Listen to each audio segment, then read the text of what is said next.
এক ঘরে ঝুলছে পিসে মশাইয়ের ঝুলন্ত দেহ, আর অন্য ঘরে 11 বছরের ভাইজির মৃতদেহ উদ্ধার। একই বাড়ি থেকে দুটি মৃতদেহ উদ্ধার ঘিরে চাঞ্চল্য। দুটি ঘরে দুটি মৃতদেহ উদ্ধার ঘিরে শোকস্তব্ধ গোটা এলাকা। নদিয়ার ভারত বাংলাদেশ সীমান্তবর্তী কৃষ্ণগঞ্জের মাঝদিয়া কুঠিরপাড়া এলাকার ঘটনা। পরিবার সূত্রে জানা গেছে, পিসেমশাই সন্তু সর্দার 54 এর বাড়িতে তার ভাইজি সুমনা সর্দার থাকতো। সুমনা সর্দার বয়স 11, পঞ্চম শ্রেণীর ছাত্রী। প্রতিদিনের মতো গতকালও পিসেমশার বাড়িতে ছিল সুমনা। মঙ্গলবার সকালবেলা সন্তু সর্দারের নিজের ঘরে ঝুলন্ত অবস্থায় মৃতদেহ দেখতে পায় পরিবারের সদস্যরা। সন্তু সর্দারের পাশের ঘরে তালা দেওয়া অবস্থায় ছিল। কিশোরীর খোঁজ না পাওয়ায় প্রতিবেশীরা পাশের ঘরে তালা ভেঙে দেখতে পায় মেঝেয় পড়ে আছে 11 বছরের ফুটফুটে শিশুর মৃতদেহ। স্থানীয় লোকজন কৃষ্ণগঞ্জ থানায় খবর দিলে কৃষ্ণগঞ্জ থানার পুলিশ গিয়ে মৃতদেহ দুটি উদ্ধার করে নিয়ে আসে কৃষ্ণগঞ্জে গ্রামীণ হাসপাতালে।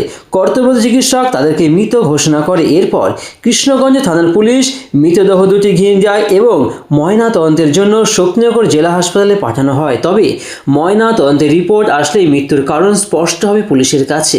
তবে সাত সকালেই গ্রামে দুটি তরতাজা প্রাণ চলে যাওয়ায় শোকস্তব্ধ পুরো এলাকা। অন্যদিকে আকস্মিক মৃত্যুর ঘটনায় তদন্তে পুলিশ। চিত্র সাংবাদিক রূপম, সানভি নিউজ বাংলা, মানুষের সাথে মানুষের পাশে।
আপনার মেয়েকে কি করছে?